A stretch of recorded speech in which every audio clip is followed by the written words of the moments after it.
Welcome to our channel. నేను మీ ప్రశాంత్. గతంలో సమంత గారు రాజన్ డీకేతో కలిసినప్పుడు కొన్ని రూమర్స్ అయితే స్ప్రెడ్ అయ్యాయి. ఇప్పుడు మళ్ళీ రాజన్ డీకేతో అయితే సమంత గారు అయితే కలవడం జరిగింది. సో అది కాస్త ఇంకా రూమర్స్ ఇంకా స్ప్రెడ్ అవుతున్నాయి. మరి ఆ రూమర్స్ ఇప్పుడు నిజం కాబోతున్నాయా ఏంటి? దీని గురించి అయితే మాట్లాడేందుకు ప్రస్తుతం మనతో పాటు సీనియర్ జర్నలిస్ట్ యజ్ఞమూర్తి గారు ఉన్నారు. నమస్తే అండి. నమస్తే ప్రసాద్. సార్, సమంత గారు నార్మల్గా కొన్ని డేస్ నుంచి అయితే ఎక్కువ బయట కనిపించడం లేదు. అలాంటిది ఇప్పుడు రాజన్ డీకేతో అయితే కలవడం జరిగింది. గతంలో కొన్ని రూమర్స్ అయితే స్ప్రెడ్ అయ్యాయి. ఇప్పుడు ఆ రూమర్స్ కాస్త నిజమవుతున్నాయా? ఇంతకీ అసలు ఏంటి? నాగ చైతన్య సమంత విడిపోవటం అనేది ఒక సంచలనం. అవును. సో వాళ్ళు ఎందుకంటే 7-8 సంవత్సరాల పాటు స్నేహితులుగా ప్రేమికులుగా ఉండి ఆ తర్వాతే పెళ్లి చేసుకున్నారు. కాబట్టి ఇద్దరి మధ్య మంచి అండర్స్టాండింగ్ లెవెల్స్ ఉన్నాయి అని చెప్పేసి అంతా అనుకున్నారు. అంటే ఇద్దరు కూడా కలిసిపోతారు, హ్యాపీగా ఒక పేరుగా లైఫ్ లీడ్ చేస్తారని చెప్పేసి అనుకున్నారు. కానీ స్వల్పకాలంలోనే ఇద్దరి మధ్య అభిప్రాయ భేదాలు వచ్చాయి. అందుకనే విడిపోవటమే మంచిది అని చెప్పి నిర్ణయించుకొని మ్యూచువల్గా పరస్పరం ఒక అవగాహనతో విడిపోయారు అనేది మనందరికీ తెలిసినటువంటి ఒక విషయం. అయితే దాని మీద చాలామంది అంటే అక్కినేని ఫ్యాన్స్ సమంతని ట్రోల్ చేయటం, సమంత ఫ్యాన్స్ చైతుని ట్రోల్ చేయటం, ఇదంతా కూడా జరుగుతూ వస్తూ ఉంది. తర్వాత ఆమె ఒక అరుదైనటువంటి ఒక వ్యాధితో బాధపడుతున్నానని తను వెల్లడించడం. సో ఇదంతా కూడా ద ఫ్యామిలీ మ్యాన్ సీజన్ 2 అనేటువంటి ఒక వెబ్ సిరీస్ ఆమె ఎప్పుడైతే చేయటం మొదలుపెట్టిందో అప్పటి నుంచే ఇదంతా కూడా వాళ్ళు విడిపోవటానికి అక్కడే బీజం పడింది అని చెప్పేసి చాలామంది భావిస్తూ వస్తున్నారు. ఆ షూటింగ్లోనే జరిగేటప్పుడు దానికి ఇద్దరు డైరెక్టర్లు, రాజ్ అండ్ డీకే. అందులో రాజ్ నిడుమోర్ అతని పేరు. వాళ్ళు ఆల్రెడీ డైరెక్టర్స్గా హిందీలో సక్సెస్ఫుల్ డైరెక్టర్స్. వాళ్ళు తెలుగు వాళ్ళే అయినప్పటికీ కూడా బాలీవుడ్కి వెళ్ళి అక్కడ సక్సెస్ అయ్యారు. తర్వాత ది ఫ్యామిలీ మ్యాన్ సిరీస్ తోటి చాలా అంటే పాన్ ఇండియా లెవెల్లో వాళ్ళ పేరు మారుమోగిపోయింది.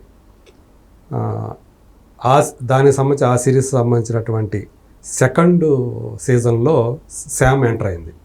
ఆమె ఫస్ట్ పార్ట్లో ఆమె లేదు, అది ఫస్ట్ సీజన్లో ఆమె లేరు. మనకు తెలుసు అందులో ప్రియమణి కూడా యాక్ట్ చేశారు. 2 సిరీస్లో కూడా ఆమె ఉంది. Manoj Bajpayee title role. Okay. అంటే ఒక అతను పోలీస్ ఆఫీసరు. ఎప్పుడైతే శామ్ అందులో చేసిందో అప్పటి నుంచి కూడా ఆ రాజ్ అనే అతనితోటి అంటే ఆ డైరెక్టర్స్ డ్యూయో ఎవరైతే ఉన్నారో ఇద్దరు డైరెక్టర్లో రాజ్ నిడుమోర్ తోటి ఆమె సన్నిహితంగా ఉంది, మెలుగుతోంది అని చెప్పేసి కూడా వార్తలు వచ్చాయి. ఆ తర్వాత కాలంలో అవన్నీ కూడా మరింతగా బలపడుతూనే వస్తున్నాయి. రాజ్ తన మొదటి భార్యకి విడాకులు ఇస్తున్నాడు, ఇట్లాంటివి కూడా వచ్చాయి. సో ఇప్పుడు మళ్ళీ ఆమె అతనితో మళ్ళీ మరోసారి కనిపించడం, ఇదంతా కేవలం స్పెక్యులేషన్ కాదు, నిజంగానే వాళ్ళిద్దరూ కూడా డేటింగ్లో ఉన్నారు.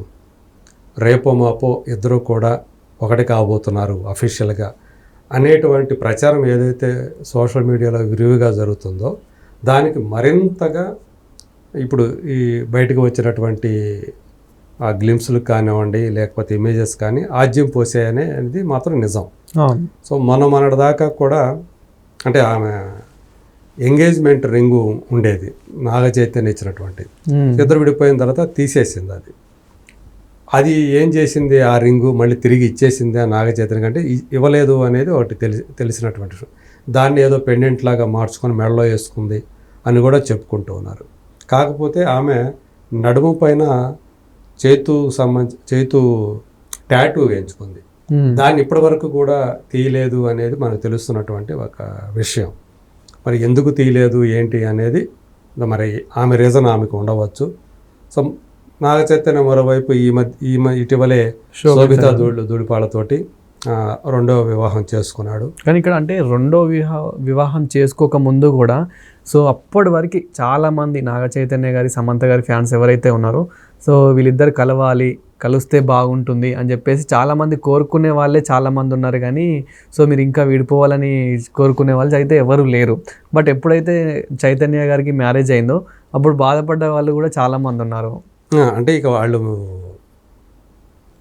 తెలిసిన వాళ్ళు మాత్రం దగ్గర సన్నిహిత వర్గాల వాళ్ళు మాత్రం మళ్ళీ శ్యామ్ చేతు కలిసే అవకాశాలు లేవని అనుకున్నారు. ఇద్దరు ఫ్రెండ్లీగా ఉన్నారండి, కానీ నిజానికి వాళ్ళిద్దరూ ఆ తర్వాత విడిపోయిన తర్వాత కలుసుకోవటం కూడా జరగలేదు. ఇంక ఎవరి జీవితం వాళ్ళది అన్నట్టుగానే ఉన్నారు.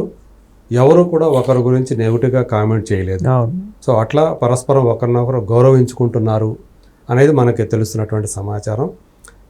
చైతన్య గురించి తెలిసిన వాళ్ళు ఎవరు కూడా అంటే తను యారోగెన్స్ లేనిటువంటి మనిషిగా చాలామందికి తెలుసు. కాకపోతే తెలిసి పెళ్లి చేసుకున్నాడు. శ్యామ్ ఎటువంటిది ఏంటిది అనేది 7-8 సంవత్సరాలు వాళ్ళ స్నేహంలో వాళ్ళ ప్రేమలో ఒకరికొకరు బాగా పూర్తిగా తెలుసు. ఎందుకంటే ఆ టైంలో ఆహా ఓటీటీకి సంబంధించి సమంత కొన్ని ఇంటర్వ్యూలు చేసేది. ఆమె షో ఒకటి ఉంది, సెలబ్రిటీ షో.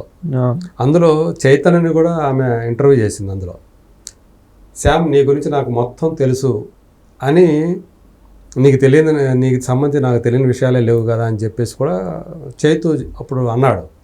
మరి అలాంటి వాడు ఎందుకు విడిపోవాల్సి వచ్చింది అంటే అక్కడ ప్రధానంగా ఈమె రాజ్ అనే అతనితోటి, అంటే ద ఫ్యామిలీ మ్యాన్ డైరెక్టర్లో ఒకడైనట్టు రాజ్ తోటి ఈమె సన్నిహితంగా ఉంటుంది అనే విషయం వీళ్ళకి తెలిసినందువల్లే ఇక విడిపోదామని చెప్పేసి నిర్ణయించుకున్నాడు నాగ చైతన్య అని కొంతమంది నాగ చైతన్యకి సన్నిహిత వర్గాల వాళ్ళు చెప్తున్నటువంటి మాట.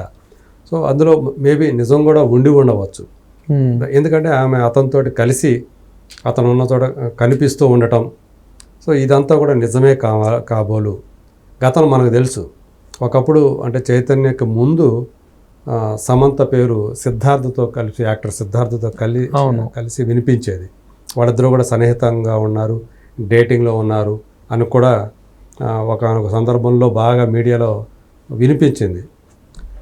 తర్వాత అదంతా కూడా మళ్ళీ వాళ్ళిద్దరూ కూడా విడిపోయారు, అంటే డేటింగ్లో బ్రేకప్ అయ్యారు అనే వార్తలు చూసాం. తర్వాత వీళ్ళిద్దరూ పెళ్లి చేసుకున్నారు. సో ఏదేమైనా ఇదంతా కూడా ఈ సెలబ్రిటీల మధ్య ఈ ప్రేమలు, బ్రేకప్లు ఇవన్నీ కూడా సర్వసాధారణం అనే అభిప్రాయం మనలో కూడా, అంటే సాధారణ ప్రజానీకంలో కూడా ఉంది. వీళ్ళు అప్పుడే ప్రేమలో పడతారు, అంతలోనే విడిపోతారు. ఈ విచిత్రంగా ఉంటాయి వీళ్ళ కూడా, వీళ్ళ అనుబంధాలన్నీ కూడా, రిలేషన్షిప్స్ అన్నీ కూడా చాలా విచిత్రంగా ఉంటాయి. కొంతమంది చాలా షార్ట్ టర్మే ఉంటాయి, కొంతమంది మాత్రం చిరకాలంలో అంటే బతికినంత కాలం కలిసే ఉంటాం అన్నట్టుగా ఉంటారు. ఇప్పుడు సపోజ్ నాగార్జున అమల విషయం చూసుకుంటే, సో తను కూడా నాగార్జున సంబంధించి 2వ వివాహమే. అవును. సో అయినప్పటికీ కూడా అమలతోటి ఆయన వైవాహిక జీవితం చాలా హ్యాపీగా గడుస్తూ ఉంది. సో ఇన్నేళ్ళైనా కూడా వాళ్ళ మధ్య ఉన్నటువంటి అన్యోన్యత చాలామంది చూస్తే ముచ్చటగా అనిపిస్తూ ఉంటుంది. మరి అది చైతన్య విషయంకి వచ్చినప్పటికీ అలా జరగల. మరి శోభిత ధూళిపాళను కూడా కొంతకాలంగా తెలుసు, అంటే 2 ఏళ్ళుగా వాళ్ళు కూడా ఒకరినొకరు అర్థం చేసుకుని పెళ్లి చేసుకున్నారు అని చెప్తూ ఉన్నారు. సో వీళ్ళిద్దరైనా సరే మంచిగా ఉండాలని చెప్పేసి అందరూ కూడా కోరుకుంటూ ఉంటారు. ఏదేమైనప్పుడు కూడా అంటే తన జీవితంలో మూవ్ అయిపోయాడు మరొక స్త్రీతోటి చైతన్య. సో అలాగే మూవ్ అయితే బాగుంటుంది, తన జీవితంలో మరొక వ్యక్తితోటి మూవ్ అయితే బాగుంటుంది అని చెప్పేసి ఆమె అభిమానులందరూ కూడా కోరుకుంటూ ఉన్నారు. మరి అది రాజ్ నిడుమూరితోటి అనుబంధం నిజమైతే అది ఎవరు కూడా ఆమె వ్యక్తిగత నిర్ణయాన్ని ఎవరికి కూడా కాదనే హక్కు ఎవరికి ఉండదు. కాకపోతే వాళ్ళిద్దరూ కూడా హ్యాపీగా ఉండాలని ఎవరైనా కోరుకుంటారు. మరి అది త్వరలోనే జరుగుతుందేమో చూద్దాం. Thank you sir. Thank you.